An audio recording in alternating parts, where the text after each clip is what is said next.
from you. And until say ukoye near any other person be there na say usupa na woye no akaw kakra. And ye share the special electoral college elections are a course a 16 polling stations and 17 polling stations including the national headquarters. Na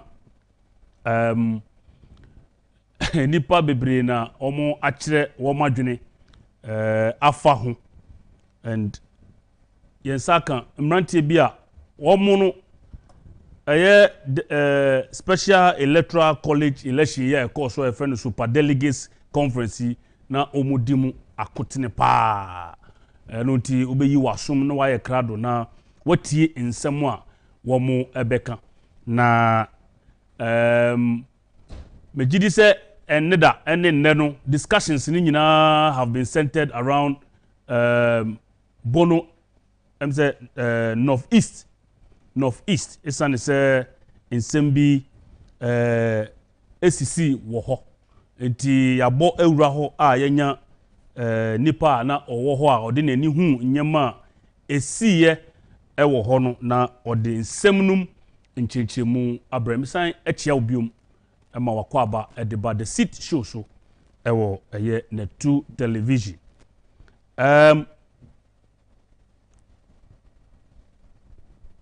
results no eye Oma FM and I said na 2 your reference election reference center eye owa hene ne katechie ene mpanifo a eka ho omode emzo mutwa ahomfoni e de brem pa eno kire se eduru abato a bia wo pe authentic information bia e ka no kore no wo de wafidie no eto eye na 2 a elections reference center ade a also betumi de wani edi elections into parliamentary elections need the general elections na eba no ope bia a obete no kore senia ete pepepe na wo de wafidie no ato eye na 2 television na watie nia ekoso enhyiamu bi ekoso anase eye press conference bi akoso ene due ya menemo kasei na eye onumnyamfo Kwame Wusu a eye campaign manager edema Honorable Kennedy ohini Agyapong ni campaign team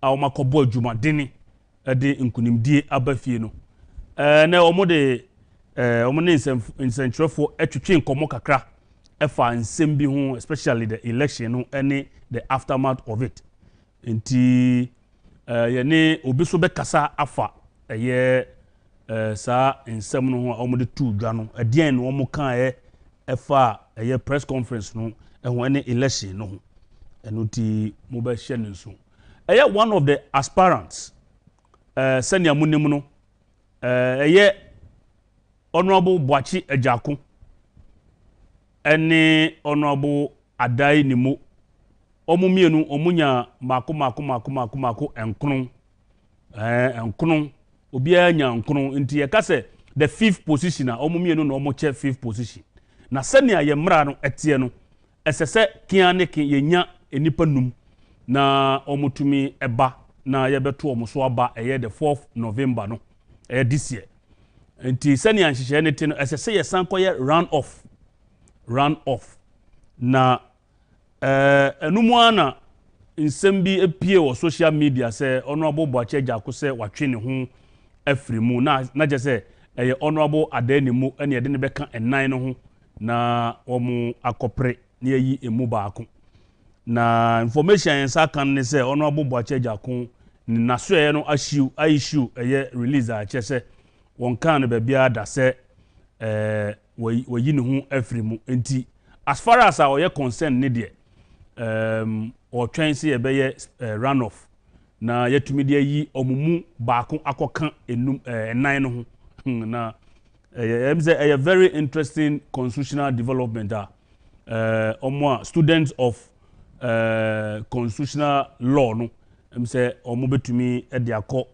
adwundwum analyze because law there and as a constitution there e brane no nyema etisa no na ye sisem esa ne say a special electoral college election na any MPP constitution mu eye ebribia party no enya 17 friends presidential aspirants and I'm penny for the court to say no yam share kwanya be fa so e be CV number no say be ya akire so a enum na ye de akoma ye delegates no ye omo wo fom ho no omo fa trotro no omo fa okada no na ye de abren na ye nso ya ye den ya kire ya dwene senia obi explain endora no misiri sa na mre ekonenim no megidi se mpanifo no so edi ho nkita ho se ehun koba se anase ko hia se ye be ye nsakraye wo mu a megidi se senia you can trust the new patriotic party ya dia omu ebetekisa anamono na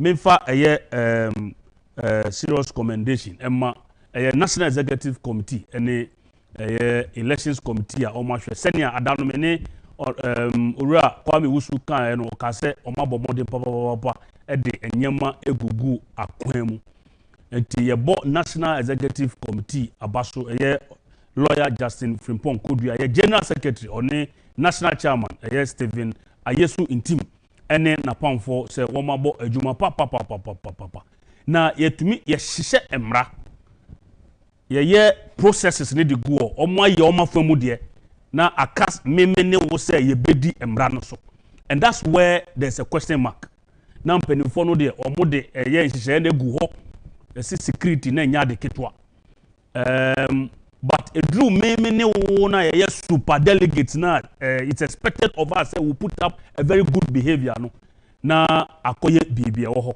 eno ene numre ye interrogate ye pese ebisa se ebeba sen krapo na sebe panimu a watumedu eye ministerial level ebia common eye party guidelines obeka se ontumi endi so eye boapayo anase eye bon na nipa na bon anase de anka obi beka se at this level of yem political journey no for the new patriotic party a ewiase afana nyina e commend ye wa ohwe mi no se o ye NDC ni kra no kra na make no say the new patriotic party is one of the best and well-organized political parties in the world. We are for etumi ebo the new patriotic party abaso. Intika obi adwin ye said this time around esanye super delegate conference a special electoral college election no. Nanka enyema bia ye tetetete de anka yemu bi enanka yebeja ede amayen se yebeye na ya twe yaso. Na nsem no bi bofu papa biso ebufu enti maximum no bwachaja ko se odaso ewo race num enti enye no kreda sa social media reportage na monya no ose enye no krenti yebete eno so afiri ho na afi so eye owura bako em so no so nya miensa abo no homodin pa first time wabe contest bi eye owura Kwadwo Nsafo Poku ono so edi no si ho se anka special delegates no ebe tie nasem na omo ayi no aka 5 no nenso wantumi ambeka 5 no nenso emu bi de say wabone homodin he has comported himself I mean so far so good the kasa no muti decent utumu se obi a yatete ni ye onti se ebi mu a on betra TV so asebe omo kasa na delegates anase party for party ma ayem hihyo Kwadwo Nsafo Poku I'll tell you say na obey politics na ko enimu obedu akire because okasa no ehun etisana party ma epese omuti obi biara a wo pese okọ wanim e wo politics no mesre unya kwan na wo betena TV ni so anase media na se wo ma okasa ho eti na ade a ye nyina ya kekeka nyina Kwadwo Poku Nsafo Poku se aye Northeast regional minister or say on resign no on free party no monti on free on fa ne post no ento form as a regional minister esane say or no na dwene mu no minister yi aye we put up some behavior bia is not worthy to continue his position as a regional minister for Northeast region nsem odi to dwan ye behwe na yado emu esuko na yahwe memfa happy birthday kese pa ema oba fefe ayefe no Ali Fatu adodo na fe no baby owo Afiaman electoral area in the Great Trouble constituency. Eye Alifatu dodo na frɛ no baby. Owo eye Afiaman electoral area wo eye the Great Trouble constituency. Say so few days ago, about 2 days ago, and we celebrating your birthday, happy belated birthday. And then Georgina Austin Dodo also a year Great St. Thomas Primary School. I work Kodua. Papa say my happy birthday and a year birthday. Papa say Papa Mr. Dodo Chairman Dodo. Senya Ewutu Senya West. Also my happy birthday. Georgina Austin Dodo. Na mensa aka abrantie baako a yefrɛ no Alhaji Baba Gushegu. Alhaji Baba Gushegu Honorable Kennedy Agyapong ne campaign coordinator ewo northern region Honorable Kennedy Ohini Agyapong the campaign coordinator wo northern region Alhaji Baba Gushegu ewo studio ha ye ne no ebe twetwe enkomo Alhaji memawo adwo emo akwaba Yeja Ohini boko de me ase bako pa o yeda nyame ase na yeda nyame ase a na se yeda na ase sane se odini firi no ho aton aba bedu enkramantem wasomdwe mu a akwantuo mu nsem Nyankopon adom wabedu a ne ho hwe anye no enu nti yebeda nyame ase so de Baba Gushegu abedru the studios of Net2 television northern region what to say bako hoye boko pa yeda nyame ase se hoye boko na obi a wo ye regional coordinator edema Honorable Ken campaign no wadwuma pa ene say responsibility ben na yedema as regional coordinator. Yeah, I found Besha say Micha utie fanyina any viewers. Yeah, omojo and send my kasa. Kennedy Ohini Agyapong, His Excellency, the next coming president. Come yidi say abaye baba 4th November no say bibia onua no be winning. Inshallah. Because grassroots and our police station 4 no mumpai bo nyina ye say the be ya obetme aba take part of the 5 no. Ebinim na kasa say bia ankobedi 4th. Obedi 3rd. But because of the good works all you know, Abano ebetu awe no onyame adina ba besi second number 2. Good. Ye nyina na ejiri say number 2 okwakwosi hode a me time bia na me campaign me ka kire grassroots mumbo empire. The very date I ever voted no on His Excellency the incoming president or the next president obey part of the 5 no mo nyina mo hurihuri because on pipe on the same. So oba abedi part of the 5 no a ombeto amano because omunim say onu honorable tambia omu asam enu na eda omukuma so onu ne kuma so obi say adwuma ba na mi e northern region.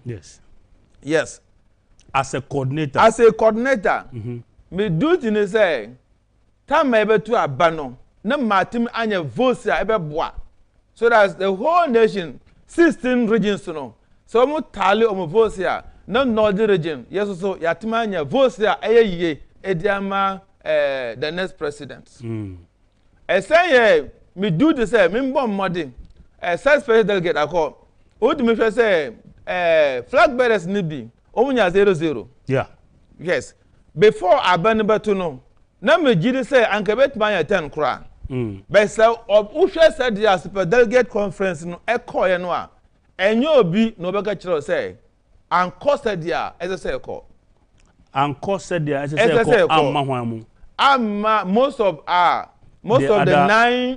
9 aspirants no okay good obi anim say anko sa okay time e be ko agoto aba me gidi say mbenya 10 but DJ no nema eko ho no Se ko ekoduru baby a mba explain ama otiefu nyina no mo hu dia esi for northern region for instance omo for delegates no ye camp omo for 3 days 3 days no so here spare delegate kra now person catch no candidate once and wa unhu no wọ́n na unim dia asisade no omo mature omo de se nkokọ eba avenu no 3 days ya hu omo D-Day no omo de omo eko baby a ye from restaurant be from the favorite restaurant ho no omo mature omo ana omo no omo ko fa breakfast na ade omo ye no coincidence bia ewo empty so anima na ne chama ewo na chi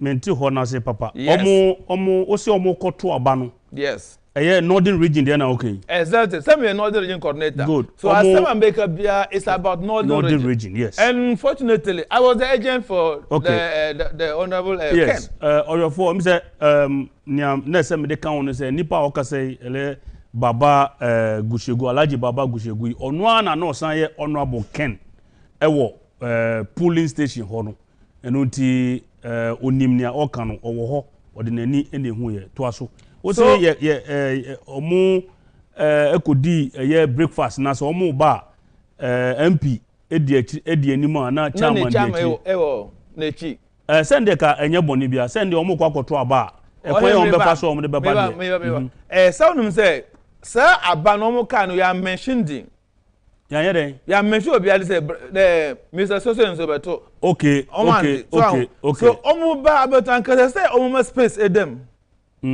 so ahun yeah for instance 4 ekoto a na 4 so aba be den abeto and I say 3 ebeto a na 3 abeto so I say but omo apparent say line they are just arranged like a full line so say MP wa ha na the chairman wa ho okay so say the be ya ebia was suspect say the chairman no e be say on ko be bia ya ka say on ko exactly good so good sa no mudiko on be share say no honorable Nito the defense minister onu no be two first okay after okoye no ana alolo office of the vice president okay also beto ya na time animan be say confusion be ba no regional chairman no buy na oba begina ho say so obia to a no de akire no regional chairman on ne hwan only chairman Samba okay chairman Samba yes okay so onu oba ha no enu kra confusion e ba kakra because honorable Alan Chirmati the campaign any agent no or representing no oba ho obega kire police no say ma chairman Samba on feel ho because baby original no chairman for no almost to a no mo de kire no na we share guidelines no a and say economy good so I just say fine na chairman bebre omo go to ye anomo de kire ye okay intimate wase a eye honorable Alan Chirmati ni agent ewo ho no yes oyi penifo asutre se eye regional minister eye Samba no baby ogina ho because nkofo koto aba na omo de akire no exactly and that's why you believe say eye planting anything ye de omo ba ya MP wa ha na chairman de akire because one I said trust issues bi wo ho na ni ho okay very good so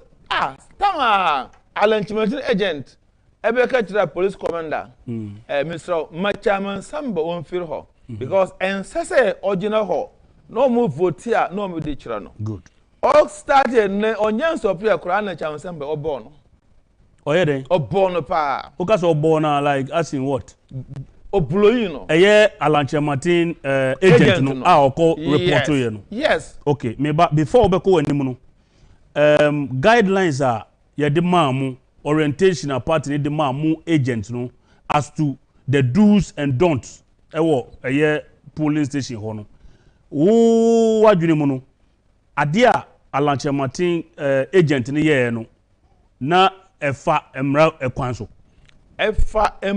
so pa okay good because one call anko ka kire chairman nan kaza say chairman for her okay good or didn't say police for is they were there to make sure that we have a very peaceful and transparent election. Okay. Anything no friend no secret ballot no. Yeah. Now go to aba now the chiro bia say dey nya secret bio.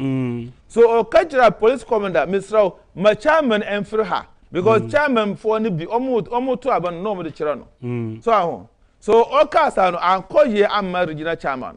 Ano o man blue o man mfa na nya ketua. So kwanso so say onya akwalasa onu so reply here. Oh so, okay. Yeah. Hold on. The Alhaji Samba regional minister, regional chairman yes. of the party, Ekoto Twedieno. Yes. Ena honorable Alanche Martin ni agent no so also a reply into give and take. Give and take. Okay, so confusion by honum. Okay. Ana yetimi e calm things. Good. Don't mo shall say. Na vote ni call. Saboba chairman okoto ye or display ye. Ahifa. Saboba chairman. Okay. Okoto aban or the chairman. Na police for mu gina ho. Easy for gina ho. Now as an ordinary agent, who ye me say kwa ebe enta kwa. Yeah. So oto ye no. The ayem ngongo pan say omo a 2020 Honorable Kennedy Agyapong oko mo constituency. Eko bomb wa campaigner bomb wa some mo nema aka hon like yendi for instance yendi MP. Na me gidi say bibia omu ho obi obo support apart from Honorable Kennedy Agyapong. Adentra. 2024 there were bre amount no ese also brema no. Okay, good. So me brema wa na embrendo se also brema mi a ese brema mi. Yes, penifo say obi de ukohwe enko a yemfa no nkohwe owuo. Exactly. Good. Eno na ayem nwanwa. In any case, someone himself support no kra, men ko to na wa display. Okay, before ye beba baby Honorable Kennedy Agyapong okoboa some MPs ewo northern region na omo ye members of parliament. Exactly. Before ye beba eno no so no. Now we can about your friend saying Alanche Martin ni agent now yes. Also a reply and to a reply and what happened? Reply no ana be omo peta omo. Ana okwa share say no juma. Okay. Regional chairman according to the guidelines you call training no so be vote here and say offer okra. Well, yes, sir.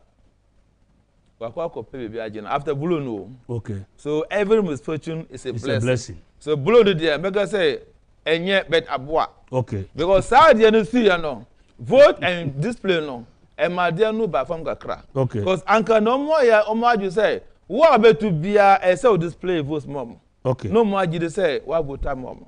Me serve MPs or more display of vote. Okay, so before Ubeba MPs now more display of vote no me pese baby a wakan ade ne du no yeti me ne ahwefo nyina yeti ase na che se the way our narrative ade no ne kofa confusion no ba ya na say before confusion no kra no na o che se delegates no in fact delegates no mo say omo 50. Okay, omo 50. National rep no kan no mo 51 enti o che se the delegates no ye campuom be 3 days krama mo Honorable Kennedy Agyapong mo pe omo kra ne omo di nkomo a unya ema eye election day na ye Saturday no ye do omo ko restaurant bi omo nyina ye do omo ko restaurant bi a no mo ase amateur omo eba election center na venu no anse na ye be share ase anomo to aba no to eno so o se omo to a MP gina ha na chairman Oman close marking. Exactly. Because omo nyi omo hunni. Exactly. Okay. Odi okovote a na nse no so akọ. Okay. Enti eno na ma regional minister regional chairman Samba no. Yes. Ekogina position ho baby which was contrary to the guidelines. To the guidelines certainly. And okogina ho because na opese delegates ne to abana na omo de akire. Now there is Sabo chairman. Otto ya no. I know the children. Oh, I like you. Sana. Yes, Sana. Sana Samba. Okay. Because obenya post. Because obenya post. I like you. I like you. Oh, okay. I see. Now police for any electoral commission for na ewo ho. Ana say wo de bambo for na ewo ho no. Adie ni see no emra Samba regional chairman Samba ko gina ho no That was after the Honorable Alan Martin agent baby every misfortune is a blessing. So you sadness and fear and up to the time where to abanu no obi obetu and called betro no. Because of scaffold aya no amanu wato no ana okotena se ana abanu eto so ebia blow no brain ni so kakra fine intina woka say every misfortune is a blessing jodo for who share show here so who kan hu say atoyo nchem bia beto no enye ni nyina na eba se eba be say we bi wo no ma eno ankasa the blessings eba in its own way. Iti gushegu Alhaji Baba gushegu say every misfortune is a blessing. Iti twaso then which MPs ena o kase Honorable Kennedy Agyapong eko omu mpeswa so eko boa omu 2020 omu wini omu election and then last minute we no omadane omochi e de ama Honorable Ken. Yendi MP for instance. Yendi MP. Oman 20 grand mills. Wow. And automatic sewing machines. And a ma omo no bebre wa mo almost ka say omo fansha say eye business kakra na sa MP no did okoto ye no or the display ye say my voting number 10. Okay, inti display no mu display no na Alanche Matinya bi ana say Ken nya bi which candidate na comma number 10. Oh okay, inti nia omo display so far ni nyina ye vice 10. President vote. Okay. Some guys are to so Bama Jidi say wa vote ama number 10 just how that show you. Okay. No sad no enye which is against the guidelines of the election. Yes, okay. Seriously. Okay. Baby sabi emra juma pa sa votes no nyina nke say omo nullify. Yes. Because about 6 to 7 people omo to aba anomo de kire. Omo nyina can say that maybe due to lack of knowledge, my people perish. I can say that omunim. You may ba. Me say apart from MPs no. Mbeka say omunim. Now who are your legislature? You should have known better. Okay, good. Never advise someone say, oh, man, you say, we say it's against the law. Okay, good. Now one cause to now that chire. Say no nim the oye. Obi a wo ye mrase bedwani no. Exactly. Good. Mr. Diaya Mungo pass on honorable came boy no. No vote on display. Okay. Because 2020, 3 constituencies on one can say baho. And a wide ja on no constituency. Ever boa or more, no munya or win elections. Okay. Yendi for instance, seven so call honor. One condante qua. Machines 20 or hine. Machine bay. Grinding machines. Yedi Yamabruno. Daddy Yamabruno. Bakubo and Yezo. That is it. 20. Apart from that, also Momo tailors. Sewing machine. Sewing machines. Okay. So in any case, Sawun supporting a crowd, but men to aba. No, they are children what to argue soon. Especially when Emrano and Mao is even against yes, that. Another that is the height of ingratitude. That is it, the highest of ingratitude. Yes. The highest of ingratitude. No one said myong. Another coincidence, His Excellency, the incoming president, Oko Boye, myong constituency. And that was the first time since the creation of that constituency that we won the seat through the intervention of His Excellency Honorable Ken. Also, Otoye, and the display. In any case, Wabo, I'm a MP. Yes. Now, they are who support to know, sabi. Sad time, no one for. Bisa on sad time, no one for. And now, the old Brahma, why didn't MP no? Or so say, my Brahma also Brahma me, my boss also bore me, also Debbie, why baby, we have to change direction. Good. That's the highest of ingratitude. Good. Honestly, vote here. Okay. I know this player. A full MP. Member of Parliament. Member of Parliament. Your friend honorable. Your laws here, I'm right here doing your own pass it. I'm man, send a fire. Now, one cause I call yesterday, so I had there. There was some proverb in the Barney. Some say, sir, or hine, echo baba. Now, Brent your mohono, on Bessie. Or in a park where Baba, some wicked cat. Now, Brent, your most our town on Sunday. On to make a cry. And the baby, Baby, so, yeah. now somebody told another coincidence. Tolong. Yes. Okay. The deputy majority chief whip. The coincidence. Okay. Oh, one of them, or your dear pa. I hope I know Sandiska. Omo nyina omo against no. Omo ambo no. Na denti no nipa obre ama nipa.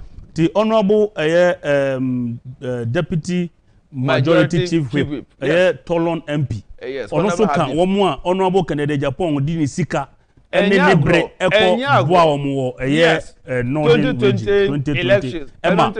Emma Sanya Oka no Miom constituency there for the first time MPP won. For the first time. Okay. That MPP won. Koso. Through the intervention of Honorable Ken. Koso. The regional women's organizer. Also got 2 years or display here. Regional women organizer. Yes. Okay. A whole regional women's organizer. Also got 2 years or display here. All these things is against the guidelines of the election. Okay. Say the abandon air cosa emboa. Good. Time be amentimuka. I don't know if fear by Quasamo. Say election new way. So Honorable Ken or Winia. You will pay amount for another member no more baba. Yeah. So say yeah, they are interested pa. Because anybody who wins, of which I have the hope that my candidate will win, good. We will need others to support. So mu ye say ya, say mboa. Ebinum wo Asin Central, and Central region. Omo pe Dr. Baumia. Omo ye free, omo ye di omo pe. Yes. Obi an homo. Any coin say obi free northern region. No be honorable Kenya, there is no intimidation number so. Good. Mboa part no. Good. At the end of the day, we need each other. Good. To be able to break the eight as far as 2024 elections are concerned. So sad the name what? Regional men's organizer and a deputy also vote here or display here. Nyina nka mbrani here juma and as a police for and come more freedom, excuse me, I'm better me I be here. Serve votes nyina nka say nullify no. Okay. Because it is no more a secret ballot. Okay. Or he no assembly. According to the guideline, you go training. Omuka chese say o vote here. E say o free ben no kra. Okay. E say o free ho. Elections on back e vote we na be kan na ba ho. No the region enkosa. Okay. All the MPs omu gina be bia yeto no omu distance kakra. All the ministers omu distance omu kakra. All the regional executives including the chairman omu amfiri ho omu distance omu kakra. But according to the guidelines so to aba say okọ. Ti wadwene ye wo say DNT na omu to aba no guidelines ne say wo to wi a say wo free ho nanso omu to wi na omu gina ho. What do you think accountable for that? Omu gina ho interested there e to wi a aban votes na ebe county. Na say wo ni wo kra ye count a wo beti. One man call an inch. Now they want to say, Tama county no ya no. I just more than agents. Because of intimidation, Oma intimidated chairman be sa I no go to them say okay. So most suspect him there. Me try din ago so. Na ma sa stamp. Oko vote ya no. I no chiro tampuri ego so. By secret balloting. When tampuri Deputy Transport Minister Hassan Tampuri. Hassan Tampuri. Ochiro on the near go so. Egu ballot paper no so. Exactly. Said the entra. Sani pani assure assure say me pese mpese ojidi say my vote wa. Me chiro odin egu ballot no so. Really? So won say ye kan na ballot be so ma chiro Tampuri out to so a hun say me na me vote you no. Sani see here. But fortunately yes at least sabi yedim law no kakra. Sa ballot na rejected. Tama ye argue say rejecting sa ballot no. Regional executive be how ba hwe. Oh, you say chinchina just o maka aka ho. Ana say ka say dabi. So final electoral commissioner no already on guidelines on principles. Good. I know chiro mo. Oh ready way no ana o ka say yes and correct. So we have to reject that ballot paper. Enti o kan esudia say honorable Hassan Tampuri. Yes. The vote was rejected. Well, sa dia mo trust no mentimi nka se enye onu no troye because ne din no mo kire to so but simply onu to vote say who koto abadia na wana na ebe tro din wo so that is it and ni kwen so bia tro be egu abano so super delegate super special special delegate wow ssa onim better because a first special means your everything must be special. Exactly. You should be able to decide for yourself. That is why you are called super delegate or special delegate. Yeah. So I vote in a reject here. Wow. Yeah, there be an accept to crown. Na police for na wo ho no.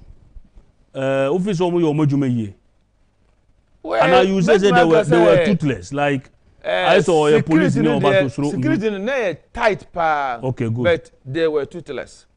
So Stama gidigidi ne buy no man to man take video and have pictures as an agent for His Excellency the next president. So me ko approach regional crime officer. In fact, or me chiano pa waya there. Okay. I know catch them say bia esi ho nyina no. Omo the picture. Oh, okay. Because omo mounty cameras be. On them. Very good. So what I say. Very good. So say best no one person picture no kra. Omo ntimi nka say omo ni sa picture no. Okay. Because that is why omo mounty sa camera so no. Agu omo chest so. So what I say. So omo nka say omo ntimi nka say kra because that's why the things are there. So if we need videos or picture for what transpired there, they will have the police should have it. They should have it. We thank God. Nyamisha regional also a regional commander. Regional crime. Regional crime officer. Yes. Oyade pa. Oyade. Oyade e be bo wa baso. Oyade. And me tell the pass so or share na tour. Okay. So would you say candidates no mo ye 10, mo ye 2. Yes. Were all the candidates were all their agents there, all of them, did they have agents there? Yes, their agents were there. But you know, some of them, they weren't all that vocal. 10 agents, you couldn't come together to resist certain things. They weren't vocal. Okay. Yes. Because they be no more giving. Exactly. So Honorable Ken's agent, Alan's agent, and Ajaku's agent was also very vocal. A lot of things we protested against it, and they supported us. Wow. Yeah. Wow, that is very interesting. Although for Netu television, Jumedia ya to the seat show ena oni egusu. And then we share the new patriotic special electoral college elections. I've heard super delegates a conference I call so nyamia duma. Nyamia drum. Saturday me in the year twemu. In some way a free election nomuno. Northern region to be specific. Ena Honorable Kennedy Ohini Agyapong, ne Northern Regional Campaign Coordinator. No, san ye agent for that day no. Ena yensa akano studio ha ene no atwetwe nkomo. Efa ensemwa esi ye ewo special delegates conference num.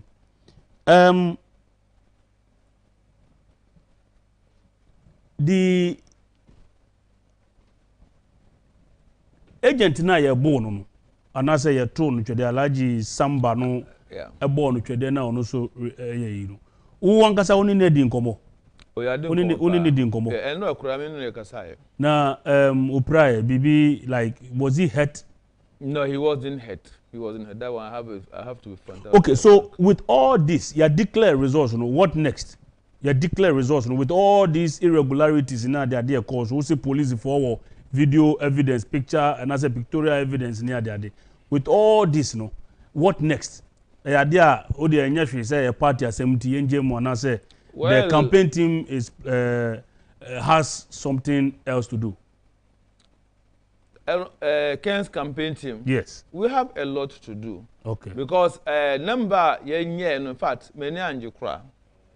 Northern region. Northern region. Okay. Many anje. Because let me target 8 to 10 votes.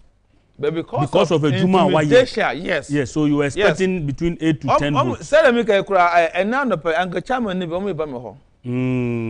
Baba explain said the buyer want Anto Amam. And I say excellence. So you as the regional coordinator you would say Omwa vote na wo expect ama wo candidate honorable Ken na ambasono. You will not blame them that much because of the kind of intimidation that they went through. Yes. Exactly. I will not blame them much. Okay. Because imagine 3 nights on the park people, all intimidations to the extent that Omukachiro say 1, 2, I'm mad, you are penwa. Say, do time not be contest election, they will fix the candidate against you. They will make sure you lose your position. The 1 year near Omomokana, a do time I will call for chairman Bilmo. Omodi obi beba at the support Abreno. No, were 2 if you okay. That is 1. Somebody I am share. Exactly. Almost Anka say, so vote obey piano. You be Tracy Ahun. Na who so a dear be region no. Osanka here in Vato. And meanwhile, the assurance we were given in his systems are nobody can trace Obi vote. Exactly. But Omum Kachre, ye chairman, say, baby on beto abana kono. So say we are chairman, nasi ya kansa se we are chair. Obviously, we dey ebekwa koto aba umpe. That is very unfortunate. So intimidation there about super. That's very unfortunate. Na nyina ye bako. Bibia Malika Kachre say 2024 obi obe win bia. We need each other. So I can say more creative level playing field. Very level playing field. So that obiara to me assure mo. Na wa ka juma pa wa ye ama MPP. No ma hwe abo to mo. Na wo do mo kosi a nwa pa o because o say dey wo pen wa ya dey pa. Na wa ya dey adan na usuro. Exactly. No, o say wa ya dey. I the person at on no. I say yes sir. Ma omo nyina enko hye omo. BBC ho sa that me ba Accra. Sa de no na honorable Alan Kojo Chirman no ko hye omo. The moment o hye omo we no anom san fa omo nyina ko regional chairman fie.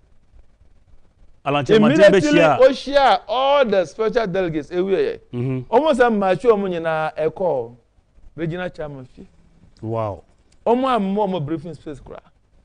So chairman for no, me just say there were 18 constituencies in the northern region. Me nka say omo nyina mo voting. Me see 18 ni nyina me chuo mo ye pa. Ye nya 2 votes. But me just omo nyina mo vote here. Because vote omo ye no, they did it unwillingly. They did it under pressure. So who expected vote be one nya. Who then nya we try na do mo ase. Because ankomo ma omo freedom a vote ya akebanya region no ankan vote kitwa because me candidate no wa ejuma. Okay. Wa ya de pa ema party no. O candidate anyway. His Excellency, me friend the president because me say 4th November obe emerge victorious. Okay. Only so then flag bearer obe Ghana president. Okay. And no there's no doubt about it. Okay. So ade be see there so unu say ade be see and there so my friend president kura in fact enhame because obey president me gini say obey president so juma pa wa ya ma party any nation no and come ja o mo no mo intimidate o mo and go bet my kura na wa the highest vote in the region. Okay. Yes, he could have gotten the highest vote in the northern region because social regions no nyina me bet my ga say ono ano witness a e wo northern region because time John mama so no okay say that doom so papa. Upon northern region, you want ministers, you want MPs, leaders, no, or no auto generator, bigger generator, MRTTH, your teaching hospital. Okay. So I be a young who be a and can young born a cry, and can be who's idea. Because that time, no one my dear. Doctors, no more the phone, no more operation. It's a light call for Mahama time. Mahama time. So idea oyama no direge no. But me gide says for delegates no ya nya de say nya best grassroots no.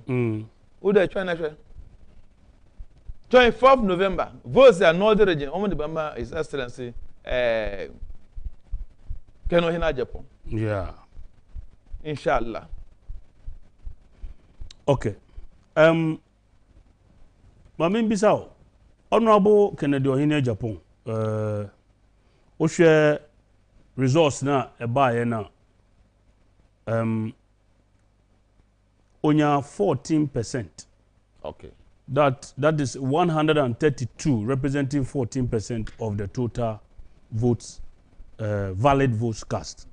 Na utie before super delegates conference no na opinion polls bebre akoso obi to meet in the bedroom kra na wa critic bi or the jiji nani ebi mu ka se ebi benya 80%, 85%, 70%, 75%, 90% kra yehu bi na ebi mu so place Honorable Alanche Martin ahead of Honorable Kennedy Ohini Agyapong.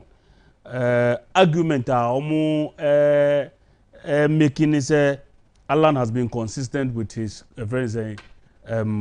contest. I know the 2007, 2014 in Yamanyana Owomubi. So be a na june opinion polls. Now most of the polls, you know. Apart from Ebi Achama won to me pool or no say according to Achama won to me or say Saturday no who Honorable Ken no catch and say obedi second. The opinion poll leader Chama won to me ayiko prediction no abem. Apart from Honorable Ashanti Regional Chairman Chairman won to me. Apart from Onono, almost everybody got it wrong by placing Honorable Kennedy or Honorable Alanche Martin ahead of Honorable Kennedy Agyapong. Many will say a year race no na or tosu minu. But the argument is that and ade woni yempe enye se yepe ni obedi obedi anim no adi akiri yepe 5. Into one with the 3 vote to grab 5 no more wa qualify. Let me ask you, Obinya 5 and as Obinya 9 and Odebeba a year 5 num. Do you think say Nipano sa vote we let me put it this way, sa vote we are a year candidates in Ninyano. Do you think that is going to be a true reflection of what will happen in 4th November? Of course, it's going to be. It's going to be in the sense that one take question Nasi. So say it's going to be a reflection in the 4th November polls. Yes. So what I'm saying is that yes, Honorable Alanche Martin enya 10%. Okay. Yes. And Honorable Ken enya 14%. Exactly. And His Excellency Alhaji Mahmoud Bawumia Vice President enya 68% plus some coins be. Yes. And then the others no is about 8% or so. What I'm saying is that sir voting when is that what you are going to expect in 4th November? Do you get the question? I've got you right. Okay. I say so I just say 4th November number 2 no better number 1. Number 2 no better number 1. Number 1. Unu the time kasa. All government machineries. It is assumed that Omar Votama number 2. That's the vice president. All government machineries. Okay. Including MPs. Declaration be na. Okay. Every day. So it was all over. That yes. is it. It was all over. So that's it. So Obia Omuji say anka third crown ya. No about the second. Ho wa uko sa election 4th November election I say fierce member ho. Say number 2 no organic. You my papa Honorable Ken no na reflect no. Okay. But so the other number 1 no. Everything sika bibia ekokodi no ho. But ombe kasa November 4th no. Omo nyina won pe number 2 no.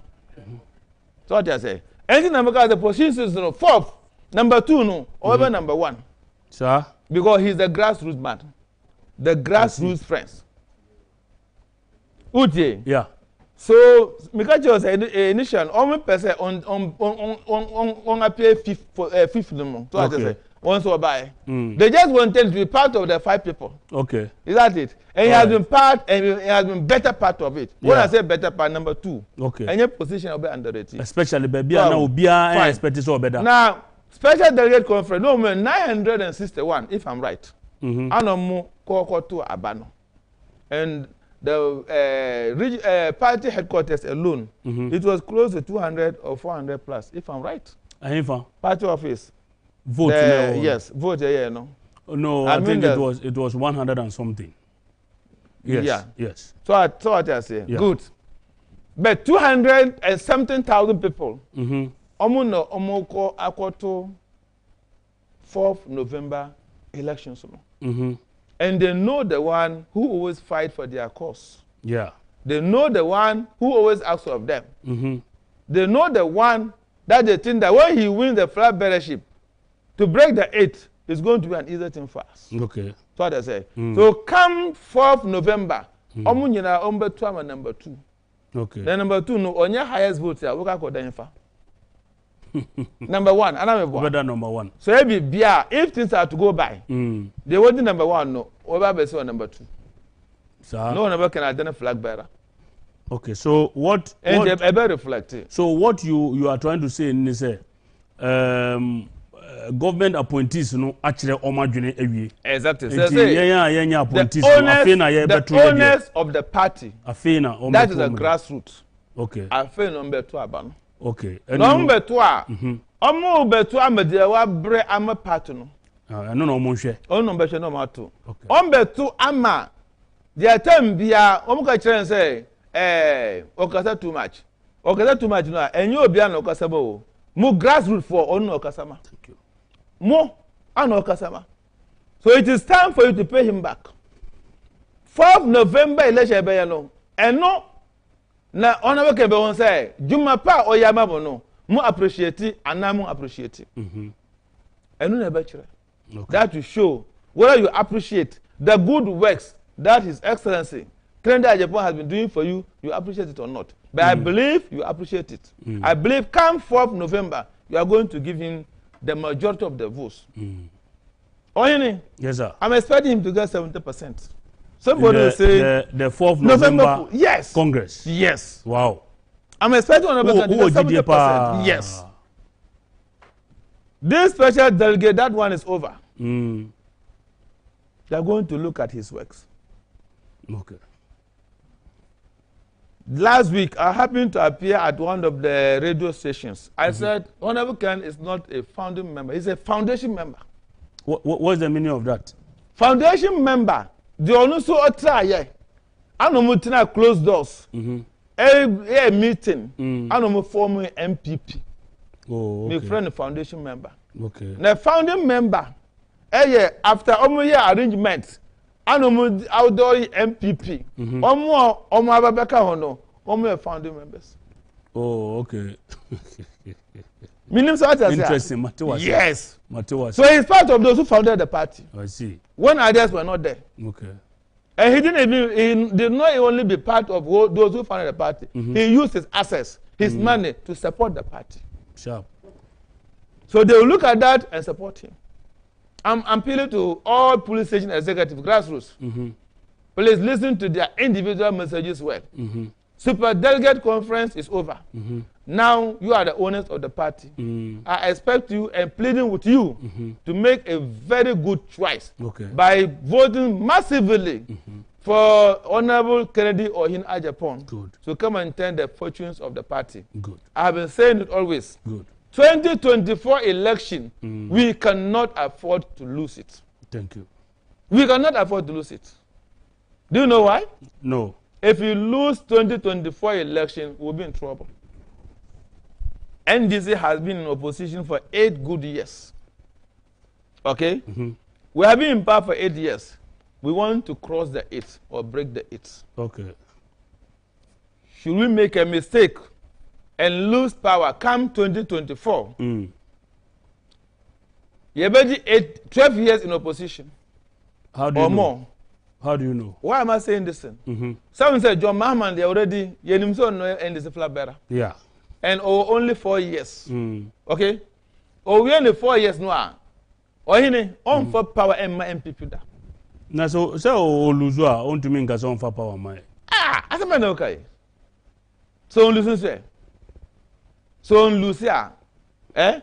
So on lose say in this level. Yeah. Na the other man over how many years? Okay, so over 4 years. I say one time. You are probably young Ghanaians, a Ghanaian, where you know 8 years. For John 4 years, no. Eko ka sign upon 8 years. How many years? 12 years. For 12 years, what ha? Eko ka wo age so. By then, obey. No, I am very young.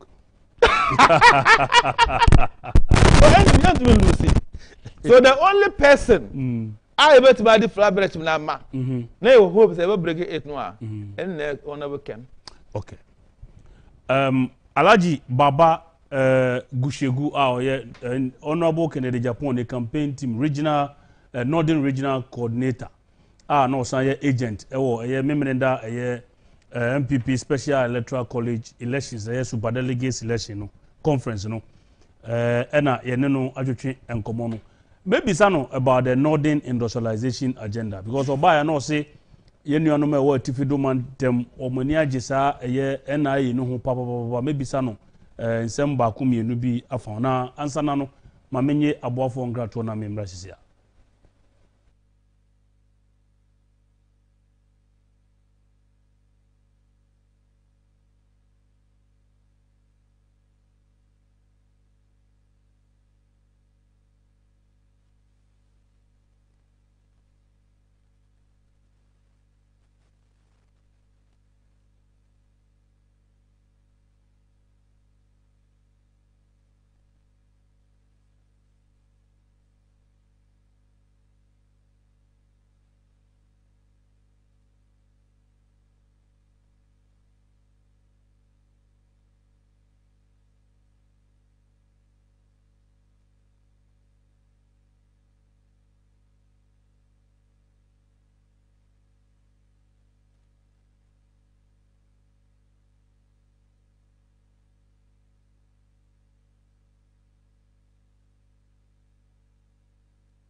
We are polarizing the country, and it's about time that we speak and criticize ourselves. Make sure we change the destiny of the youth of this country. I live for you. So live for your brother too. That's the only way we can change agriculture. We talk of agric.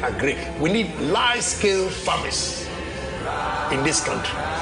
Whether we like it or not, advanced countries, as rich as they are, they subsidize their farmers. That is why rice are being imported into this country cheaper than the locally produced rice. Minimum here, minimum there, minimum sir, your more opportunity. But you have a yacht and a Agyapong.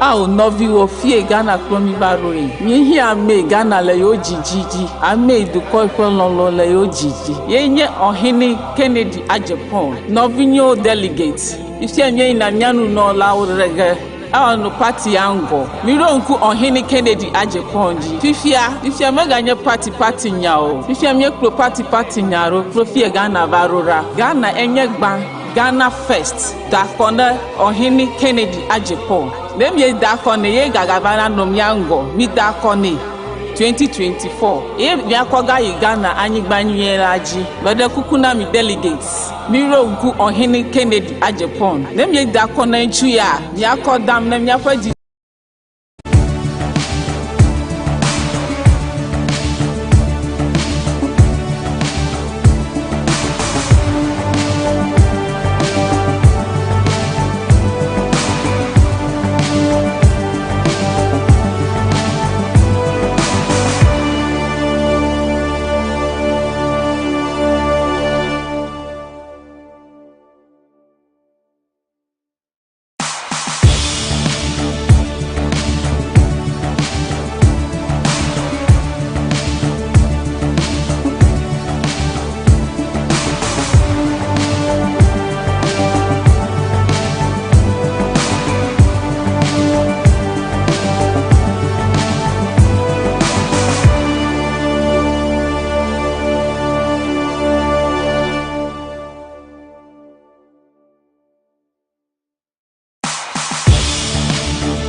Yo, Ghana Adeshima, Misama mu akwababium adeba the seat show so ene enumre me guess Alhaji Baba Gushegu Honorable Kennedy Agyapong the campaign team Northern Regional coordinator no san agent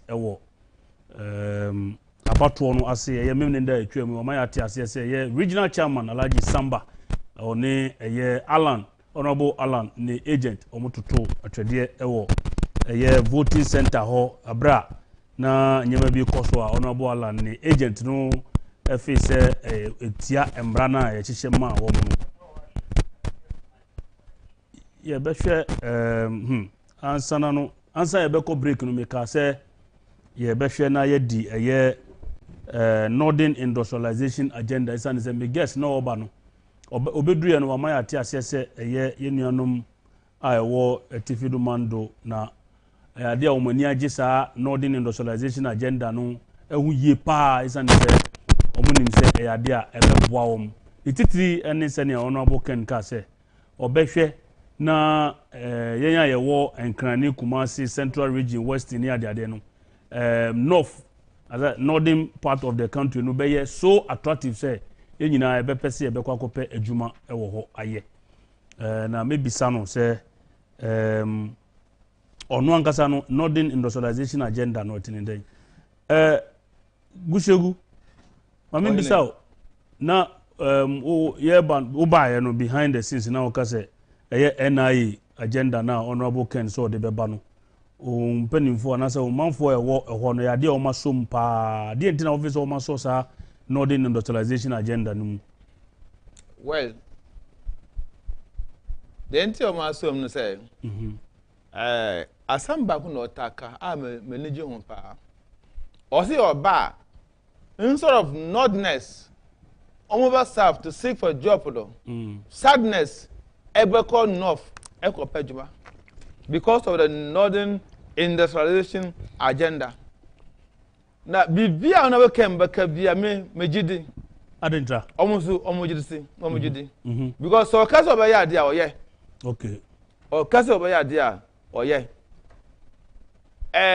for now on your president okay na amount for our fajuma 7,158 on your president o onu an initiative ana odi afasa microphone no ana omunyo daily bread e wo so okay na oba northern region na go ho asase a ede ho no enya asase keto sharp yebetmanya eburo e wo ho no okay yebetmanya rice e wo ho no yebetmanya soya beans e wo ho no nema mi kai nyina they are economic plans okay they are economic plans so it's a very large scale so no okay or see cassava yeah the goats eto no mu the cassava eto ha obefa cassava so because on him the importance a cassava ebet ma ya mai so nema be bra yebet ma di cassava aye so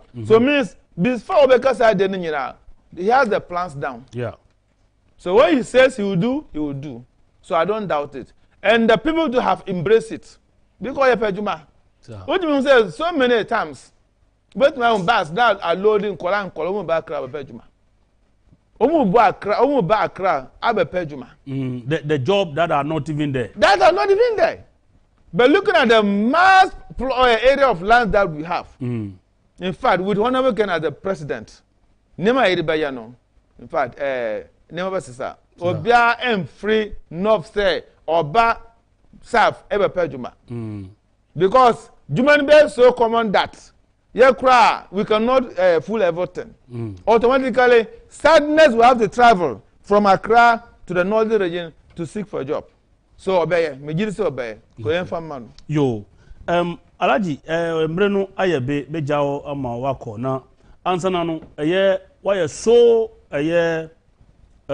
sure say 4th November 2023 this year Congress na ye be kono say mpenifo na koyi ne omope 5 no e de abre yen a ye wo form na ye fa trotro ne taxi ne ho okada ne boat ne ade no yenso ye be kwakọ kire mpenifo yi bobre on 4th November we are sure pa say honorable Kennedy Agyapong ebe wini ebe victorious no abe ye flag bearer the new patriotic party and then 2024 wakoji seat no at the amaya breaky 8 enyesa exactly okay one more mbekwa to abano over 200,000 delegates a foot kakra owo edema wo towards that delegates no and as a conference na ebekwa koye me pa omwacho now I get you say super delegate conference said they call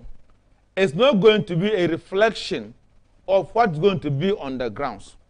Anything the medical car say they were then number 1 no at the end of everything. ABA no about body number 2 and number 3. But currently they were number 2 no at the end of the 4th November polls. However number 1.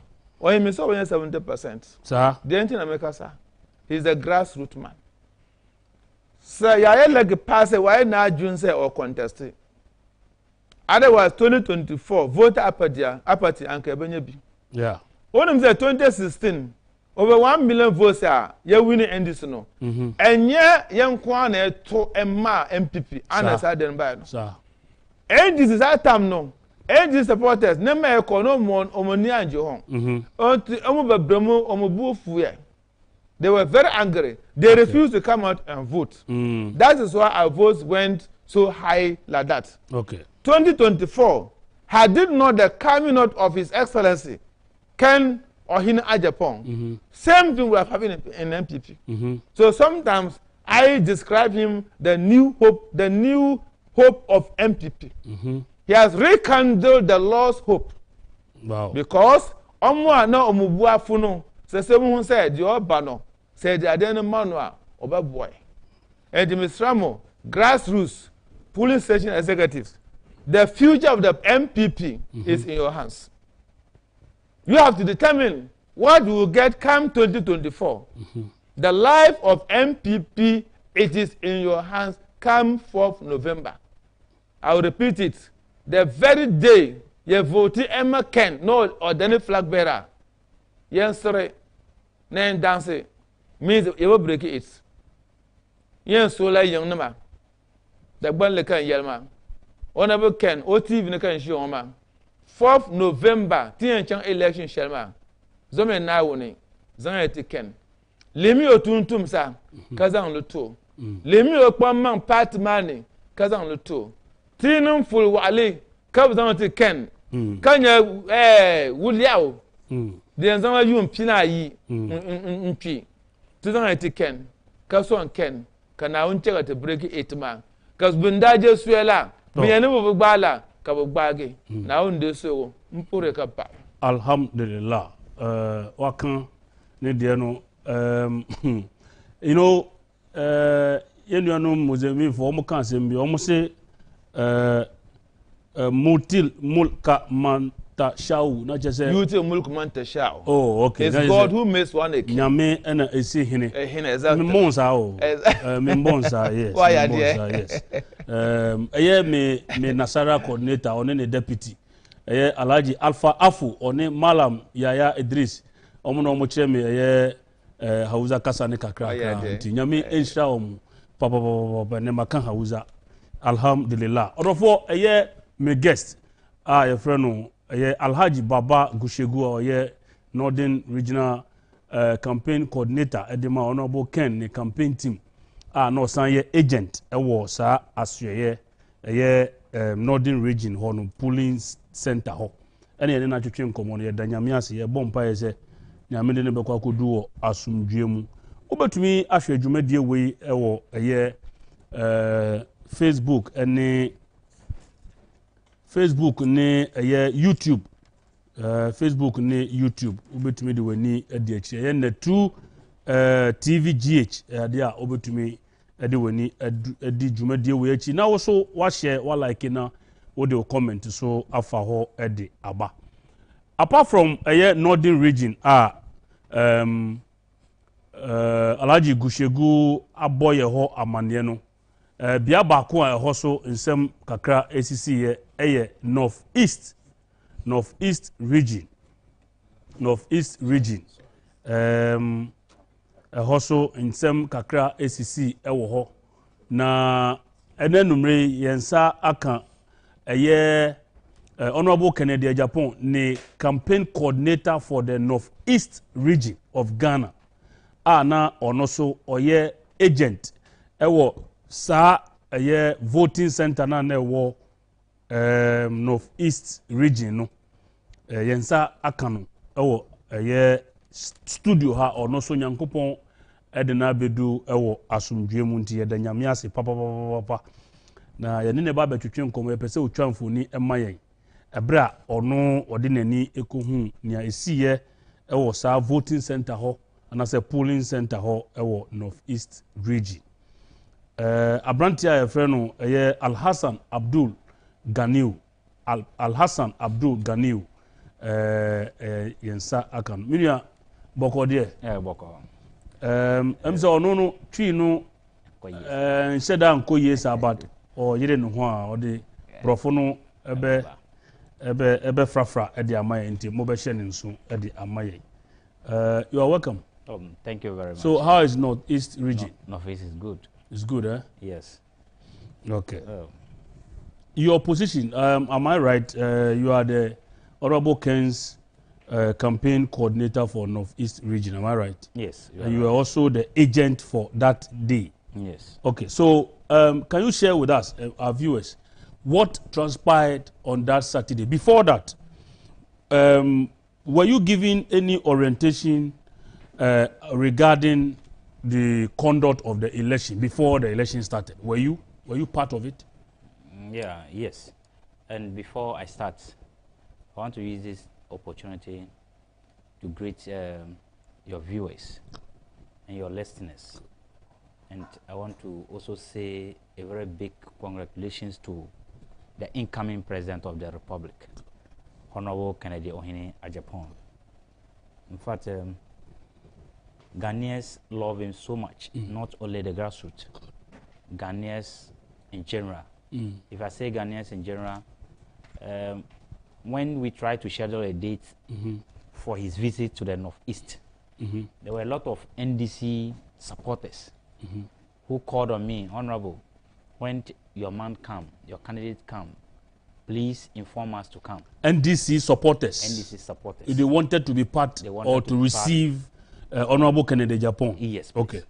So he's not just a grassroots man, but also a person that Ghanaians want him to come and rescue them. Good. From the current happenings. Okay.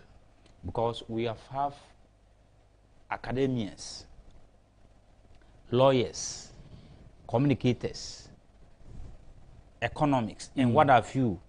They have all come, they have not been able to solve the problem of Ghana.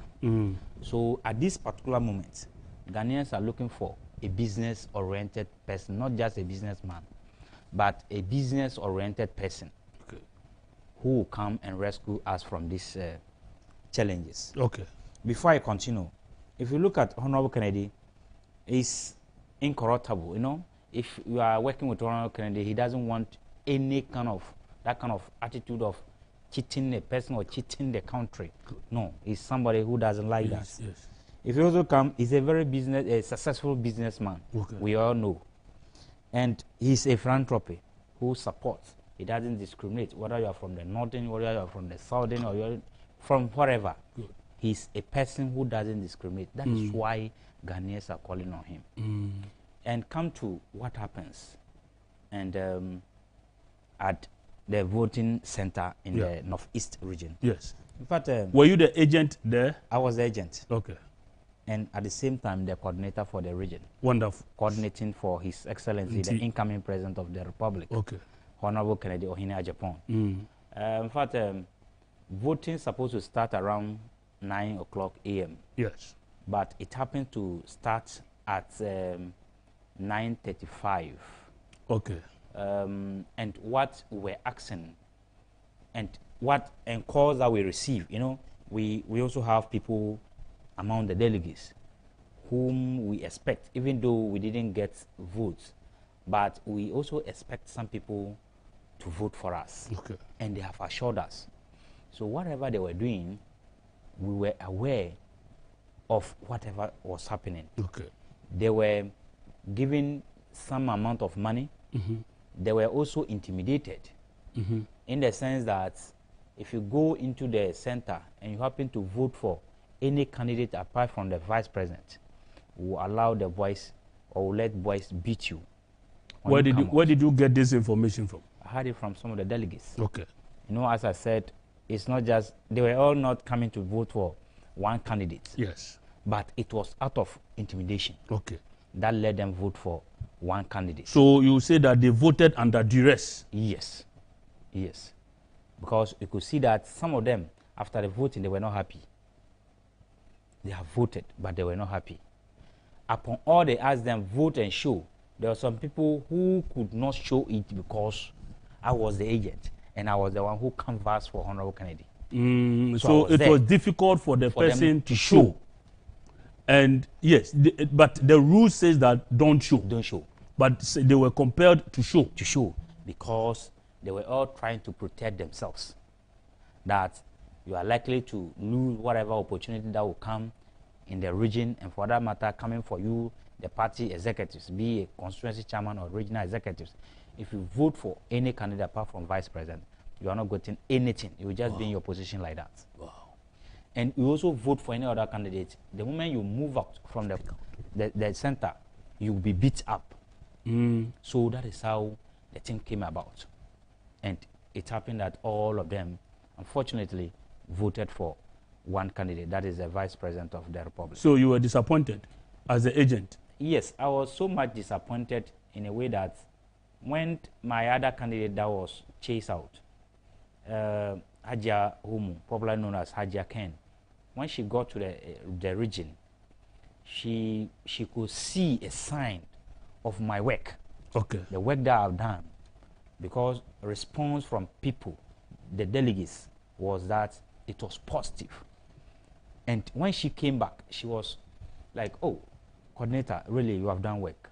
Because I have also called some of the delegates, and they could tell me what you have done. So it means that as we were here, we were not just sitting, but we were also working. And our region was in such a way that you have to be strategical.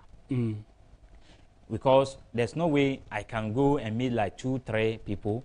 I always move to house and meet them. And the distance, we also have a long distance. How many were the superdelegates? They were supposed to be 29. 29. But one happened to vote at the national headquarters. Okay. So it led with 28. 28. Okay. So it was the total number 28 that voted. Okay. Yes. And your candidate had 0. Had 0. And you attribute to that performance. You attribute it to the intimidation, the level of intimidation that happened. And like you said, when you look at their faces, they were not happy. Yeah. You got full assurance from some of them that they will vote for. At least now, I was assured of 5. Okay, so this is the problem I have. Okay. So if I were among the 5 that you were expecting, if I were amongst them, who assured you of my vote for Honorable Ken? And this intimidation that you were saying, campaign and all those in your place, there were campaign and all that. Of course, So at a point, you couldn't even have access to the delegates. Now, I would have at least informed you, Ganil, that Charlie, this is what is happening. So it will be difficult for me to even vote for our candidate that we none of them even communicated that into you. Yes, they wouldn't be able to call me at that moment, because from the campaign or from where they met, immediately they left from that place. They marched them. Okay, inside. so Northeast they were marched towards the voting center. Yes. Okay. The regional minister, regional executives, and what have you marched everybody. They followed everybody inside the hall. You know, phones are not allowed. Yes. To be sent in. So everybody kept their phones in their car, in the car that they were seated. Okay. Before moving into the distance. And as you move, you know, the constitution doesn't even say that follow in a queue. In the queue. You come as you vote. Yeah. Your name will not even be mentioned. Yeah. You come as you vote. That is the rules. But they were lined up. They were following. Okay. And that is where they could vote and show to the next person. Okay. Not that you show to the audience that is sitting, but you also show to the next person that is following you. Okay. That is how they were doing. Okay. So, but you didn't pick these signals from the grounds earlier before the voting day. You didn't pick that people were going to be calmed, so that you also communicate to your candidate. No, we didn't pick it earlier. But what we picked was that they are going to collect their phones from them. Okay. And we spoke to some of them that, no, you are matured enough. At that level, collecting your phone is not, allowed, because you can reason for yourselves. Yes. So we're able to talk to them. They resisted, because they were saying that they will collect their phones on the Friday, before the next Saturday voting. After the voting, then they will not hand over their phones to them. But they disagree with them on that. Okay. And they couldn't collect it. But we didn't also know. We were only, aware that they will call them to a meeting in the night. Okay. And after that meeting in the night, the next day they'll move in and vote. Okay. So the meeting in the night couldn't materialize. It was the next day that they called them and met them. In the morning. In the morning. And they were keeping them up to 9:35 before they all came in and voted. So you could even see that if you were to be there, you could even see that when they came, it didn't take like 20 minutes to finish voting. Everybody was done. Everybody was done, because they organized everybody before they came to the place. Exactly. So they knew what they were coming to do. They were coming to do, exactly. Okay. Yeah. So at the end of the day, all the 29 votes went to the vice president. 28. 28, because you said one voted at the headquarters. Yes. Okay, so now, what happened between, what happened to the Alan's agent that he was beating before we come to... what happened to Alan's agent was that, I was just seated next to him. When they came and started voting, our case, the MPs, they didn't show. Okay. but it was the regional executives. The regional party executives. They voted and showed. Start voting and showing to one another. So one person started, then we spoke. Wow. Then the EC came and spoke. Oh, it's not allowed to vote and show.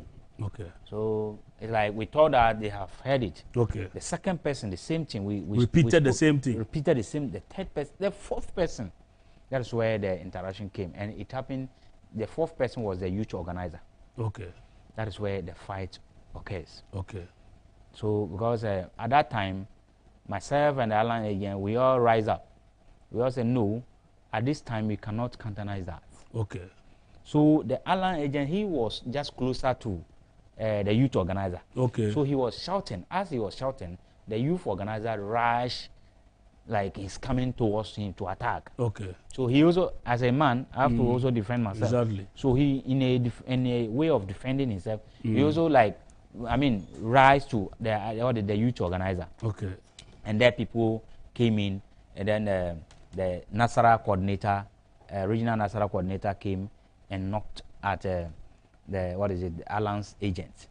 Then Walwale chairman also came and repeated the same thing. Really? So, yes, that was what happened. So they were knocking the Alan's agent? Yes, beating him even at when people were even saying that, oh, stop it, because regional chairman and other people were there, they were around, and they were saying that, oh, stop, it's not nice and whatever. They were just trying to prevent them from beating him, but they were still insisting, beating him. He was severely hurt. Oh, yes. Is he the one who is seen on social media with the tag? Yes. Although there was a picture, but senior Tino Mimpese Messay a numere and Tino Modi Beche, a Alan agent na ya born ye or a northeast region. Your video no any picture no, but senior the Tino and Yefe and Tini and Pese, ya Bessay were numere. Abrantie Al Hassan Abdul Ganiu, Northeast Regional Campaign Coordinator, Adema Honorable Kennedy Ohini Agyapong, Ena Yaneno Echuchen Komo, Efa Enyama Isiye Ewo, Dano Memrenda, Special Electoral College election na call so Ewo Hono. So, we are lucky to hear that at least your ministers and your MPs did not show. Yeah. But your regional executives, they showed. I just pray, say, delegates, more share show no, more tienia ekoso. Regional executives are people expect to say they will do the right thing. One moment, sebi omubu embranoso. And ya work constituency level, no, we are expected to say BBC one more and never triasun. And that's one no be correct here. Now, one more be correct, ya work constituency in polling stations. No, one more no more yes you living legends. There be picture no there yenja video picture no na. Senior Tinomia me hwekra na me raho me pese memo obi raho enumre I'm not in a good spirit at all. Enti me pese mese obi enumre na production pese o mo boy, but yes. And so like I was saying, you know, regional executives ya to about man wa beka wan sem ye gina so dia to about. Look, they be ameka say abato serious business. Enti mfumso a wo beye no sima ba ku sei no ebetwe waso mfie 9 ebi ene eti ono media na mini ho, but nipa owo ho no ene narrative story no de amaye yenya abotre esane say breaking the 8 no, it demands all hands on deck. Obia wo bibi adwuma ye ema ye betumi abreaki 8 no nti sa nyema we sisi a na afi wasan abefrɛ me sɛ membɛboa na sɛbi odi nkunim wi a membɛboa na yɛnkɔyɛ den so ɛnu nti na ɛhu hia sɛ saa asɛm we yɛbɛtodwa a sɛ yɛtumi ɛka akɔyɛ sɛ kuro yɛ mmia ne yie a ɛyade a wanhwɛ a ɛbɛ ha yɛ nti areho sem papa when I spoke to Gushegu, Alaji Gushegu, he made mention of the fact that some of his chairmen who were intimidated to vote towards a particular line. Yeah. Later wanted to even come and apologize. Did you experience a thing like that? Did you see on the part of the chairman, especially those you expected to vote for Honorable Ken, but who didn't vote? Have they shown some level of, remorse or regret or, that kind of thing? Yeah. Those I was expecting, they did same. Because last night, I had a call from all of them. Really? Yes. The 5 votes? Yes. They were telling me that if we are not certain, and we want that, we even come to Honorable and apologize. Apologize for? Like, for not doing that, because they were pressurized. Yes, but tell them that they don't need to go and apologize, because Honorable understands. Yeah. If you listen to what he has said and all that, he is fully briefed about what they were. So he understands them. Yes. So they were saying that, and I was telling them, no, it's okay. This is just one step. We'll go for another step. Good. In your own way, for nothing at all, as a regional executive or constituency executive, you also have 1 or 2 executives that you can influence. So why don't we use that, energy in moving forward for the November 4th election, so that at least Honorable, the disappointment that we have done, what we have shown to him, will regain it back that, yes, we really love you, but that is what transpired and we couldn't vote for you. So they understood this. As I even told them, oh, today I will come to him. When I come to him, I will tell him that this is what you were telling me, but I've asked you to stop. But let us see what will happen come November 4th. Okay, so what Ganil is basically saying is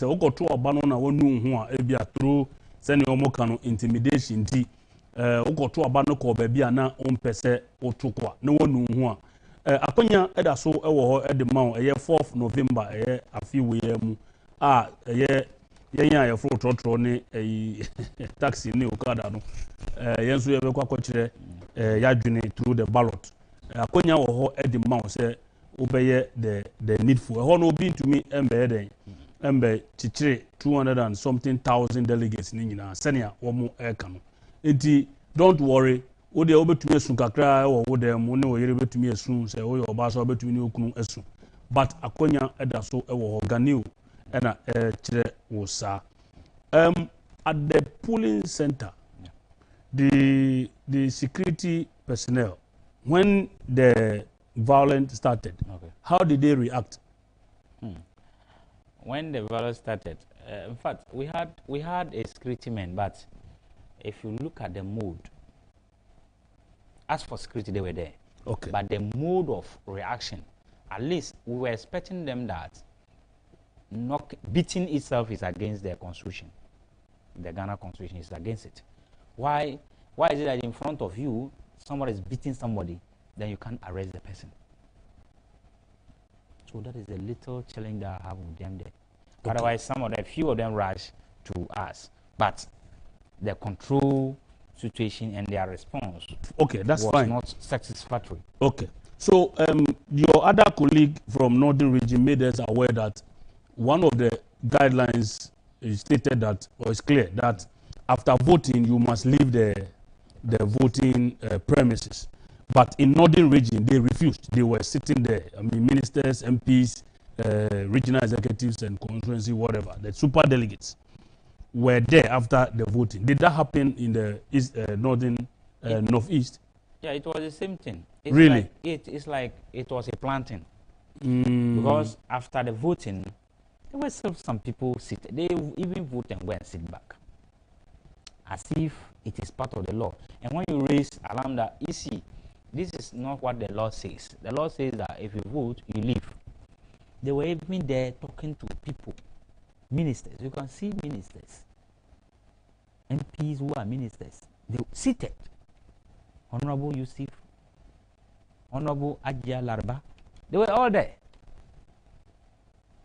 including the regional chairman, up to the time that they closed and even the counting time. That is where, when they realized that we're not satisfied with the conduct, and he came to us, like negotiating with us. To do what? To go and to agree to sign. Oh, okay. how much are we going to take? He will give us 2,000 and what have you. We said, no, we are not there for money. Who? Chairman, the regional chairman. We are not there for money. We are there to serve as agents for our, candidates. Because our candidates, they believe us, they trust us. That is why they kept us there. Okay. So we cannot go in that negotiation. He increased it by 1,000. They will say no. Still will not agree. Even no matter how much he will bring to us, we are not ready. Then he came with a full force. If we don't sign, we are not leaving. How do you mean by that? Yeah, it means that they are going to attack us. So you were even intimidated to sign? Me, yes. Okay, so you didn't want to sign because you disagreed with what we were happened? not satisfied with the results. Okay, satisfied. One, they were voting and showing. Two, they were there. They were with the people till the voting time elapses, and they were like talking to people to come and vote for their favorite candidate. So all those activities happening were not satisfied. So we said we are not going to sign. Myself, I didn't sign. Honorable Alan Sejian didn't sign. Honorable Kojo Opoku agent didn't also sign. Okay. 3 of us. Okay. But the rest of them, they signed. But we refused not to sign because we are not satisfied. So as we speak, these 3 candidates, Honorable Alan Chematin, Honorable Kennedy Ohene Agyapong, Honorable Kojo Opoku, yes. Their agents did not sign. We didn't sign. We didn't sign a pink sheet. Wow. Okay. But you had 7 others signing. Yes. Okay. That's Now let me ask you, generally, does the second position for Honorable Ken surprise you? Second position, it doesn't surprise me because if you are part of his team, it surprises others. But me, it doesn't surprise me because I am part of the movement. And I always listen. I always begin to tell people that my love for Honorable Ken started somewhere 2013. And it's organic. And it is just organic, a fix. It's a natural love that I have for him. I have been monitoring how he's been doing. Even though from that time, he doesn't know me, he hasn't done anything to me, neither my relative. But then, what he's been doing to people, I feel that, yes, one day, if I also get closer, maybe I may stand a chance of benefiting from him. Sure. So I was like, that is a person that I should always fight for. So he has helped a lot of people, and due to that, it is not like surprise, because definitely people will reward him. Definitely they will reward him. So if you know that when you do good to somebody, and one day you'll be rewarded, that is how it will happen. Exactly. So it will only happen to people who has not been part of his movement. But me, it is not a surprise to me at all. Okay, so they come 2024, this year, November 4th, the election that you and I maybe will be privileged to also vote. Okay. Do you think that because the outcome of this Superdelegates conference is going to be a reflection of what will happen in 4th November? No. You see, I'm very much confident that Honorable is winning. Honorable is winning. All the candidates, they are confident. Yes, but you see, if you want to compare them. For instance, Alan's supporters were confident that at least if Kwata cry, you get number 2. So as for confidence, everybody has it. But we know that Alan love has dropped since 2008. After 2008 elections. Okay. We know that because if you monitor, I have served under a party as a research and elections director. Oh, okay. For 8 years. So when I monitor or when I look at elections and follow, I should be able to deduce that this is at the end this will happen.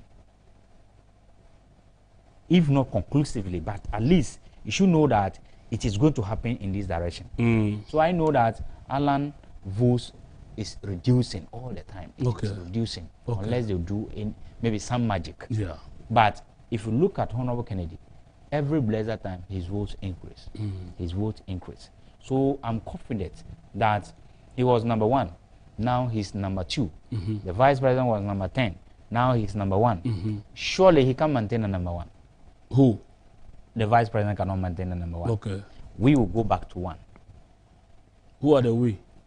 Honorable Kennedy or Agyapong, our team. Okay. Honorable will be number 1 come November 4th. Inshallah. Well, I think that the outcome of Saturday's election is changing the narrative. It's changing the even those who have been doing their polls and research and whatever, they are getting a different results now. And like you are saying, we're hoping to see something different on the 4th of November. But let me ask you, do you think that the situation, the results would have been different if the elections were done at a centralized location where all the delegates, 900 and something delegates, came to one center to vote? Do you think the vote would have been different? The votes would have been like people would not even like, they will not even, I mean, think that is how it is going to be. Because as I was saying, like the people I have in mind of them voting for Honorable Kennedy, if it were to be at one center, do you think what will prevent them from voting? Nothing would have prevented them. To be difficult to intimidate them? Never, because everybody is there at that particular time. Okay. So you cannot intimidate. So probably this is why the 9 others, apart from the vice president, proposed that they wanted a centralized system of voting. It's the best. We are all in support of that. I was in support. When I heard that the 9 are all in support, I said, well, maybe we are going to succeed. But finally, we didn't succeed because the party election committee referred to past events that occurred, and it happens in all the regions. And once they decide, we'll follow, because they are the leaders. So I think that, but next time I want to make an appeal that next time they should change it. They should make it centralized, so that this kind of intimidation, this kind of chasing and what have you is one party. We need to do something that tomorrow all of us can come together and focus on one thing. Yeah, I'm confident that I'm very confident that moving forward, some changes will happen, because you know, when the Superdelegates Conference started, it wasn't like this. But as time went by, amendments have come in and all that. But I think I said it in my introductory remarks that I'm sure that moving forward, some of these changes, ideas that people are expressing and all that will be factored into our electoral system, so that we'll get a perfect, I mean, we will not get a perfect system, but at least something that is acceptable by all. I'm wondering how those who didn't vote or who voted as a result of intimidation, you know, how they will be feeling, because I pity them. I pity them to be forced to do something against your wish. Now, let me ask you quickly. Time is not on our side. Okay. You have heard about the Northern Industrialization agenda. Yes. How do you think the people from Northeast are embracing it? Yeah, in fact, the Northern Industrialization agenda is something that the Northeast people in Northeast are welcoming it. What is unique? What is unique in your view? What is unique about the Northern Industrialization agenda? What is unique is that, you know, after the rainy season, the dry season, a lot of people doesn't go into farming. Good. And from the perspective where Honorable is coming from, it means that it is going to be all year round. So rainy season you have your farming, dry season you still have your farming, and you still producing to feed the citizens of this country. So I know that once those who are engaged in irrigation farming, what they are benefiting in the dry season, if you go to them, they will tell you that dry season farming benefits a lot than rainy season farming. So I know that when this industrialization system is introduced in the northern sector, not only northeast, but the northern sector, it will help stop our sisters and brothers who move to the southern sector, because because it is something that nobody wants to do it. Yeah. But because there is no job, there is nothing there, so they are forced to move to the what? To the southern sector for what? For job. Okay. So I think that if it happened at this time around, it is rather people from southern sector here who move to northern to seek for job. Okay. Now, order for say Osha buying BBFN one district, one factory. But Uti Honorable Kennedy in Agyapong there now. It's deliberate. It's deliberate to say a year or more apron. Baby obedu a tifi mandu bia no na assassinate da ho. No si odru na ohwie sika. Baby obedu bia say I smell money, I smell cash. Uni sa ehwene na dey smell cash na obegwa gone na mo sa untumi en smell cash. No ti e no say obe use sa e ho no e dey fidi o man Ghana say nia ye hia aduane a ebedi na enyama ebe nyina no ye betumi aye no ye won sase wo ho a betumi abon ama ye large scale farming ama ye edi bi akọ amanone na yetumi enya bi so de aboye bra say Ghana for Ganiu, everybody is watching you. My earlier guest was so emphatic and so sure that Honorable Ken is going to remain victorious come 4th November. Yes, please. I'm sure that election is going to be constituency based and all that. Yeah. We are appealing to all of you. Yes, for say constituencies in there. Senior and Crawford can say eyewitnesses. My information say see what super delegates in your best say constituencies no ma sanyama we ANC. Esani say sanhwe ya the oyeni kese pa na beba party no. MPP for we easily forgive. Enti mejidi say ni SEO omo a yabo omo ni ade na omo de beche na candidate na yabo omo yi supporters no so no omo behwe na bi omo kasa no omo ma ho atika kranyesa wo de abufuo ekoya wanhwe a wakoka nsem bi na dachi wonu ho nti no ye besre se yemfa enche na ye de che no na ye hwe se ebi ensi biom because ebi si biom eye the 4th November na je se eye boapayo. And I'm sure say people will resist that time. I'm sure, and I can assure because a lot of people have called me personally. Kase say obi nim whoever they referring to. Say November no say mpenifo yo madwene say saa de we ehunahuna no besan koso de ne ebegu engu. And I hear come nkrofo down say nya de ebesi. What do you tell in 1 minute the delegates for the 4th November election?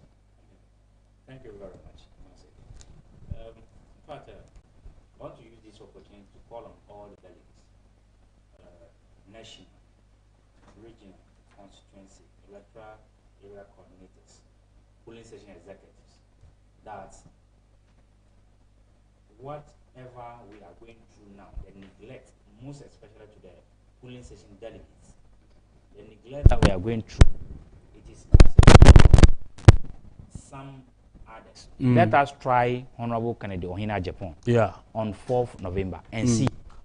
He has been that person who has been speaking for the voiceless. Exactly. Creating job for the jobless. Yeah. Creating opportunity for the vulnerable, lot of vulnerable. Yeah. It doesn't discriminate whether you are a Muslim, whether you are a Christian, whether you are from North. It doesn't matter where you are coming from or where you live in this country. Wherever you live. He always comes to your aid if the need arises. I want to beg that. Come November 4th, let us try him and see what he will bring on board for us. I want to also use this opportunity to tell our northern brothers, even though what happens is not only from the northern, but let us also stand to learn small from the southern sector. at least if you go to Central Region, that is where Honorable Kennedy Ohene Agyapong is coming from. Yes. But there hasn't been any that kind of what happens at the northern, northeast, Savannah, upper east, upper west. Nothing of that sort happened. Come to Ashanti Region, where we all know that is the stronghold of Honorable Alan Chermanti. Yes. But nothing of that sort happened. They allowed free and fair election to happen. Let us copy from them. Winning an election is about your preparations. That is why they give a timeline. Make sure wherever lapses that you have between you and the people, you bring it together. You solve it. Create the enable environment between you and the delegates so that it wouldn't get to the election day. That is where you are going to camp them. That is where you are going to intimidate them. That is where you are going to beat up party agents. That one, it will never help us. Okay. Let us change. Let us learn. And now the party is one. The party is very, supreme, is more than everybody. So at the end of this election, we will need everybody on board. Yeah. So we, in the camp of Honorable Kennedy Ohene Agyapong, we are sure that we are not going to trespass on anybody. We are not going to, cause anybody, because at the end of the election, come November 4th, we are going to emerge victorious. Okay. And we need you. Amen. We need you. Yo. So if we hurt you, we can come to you.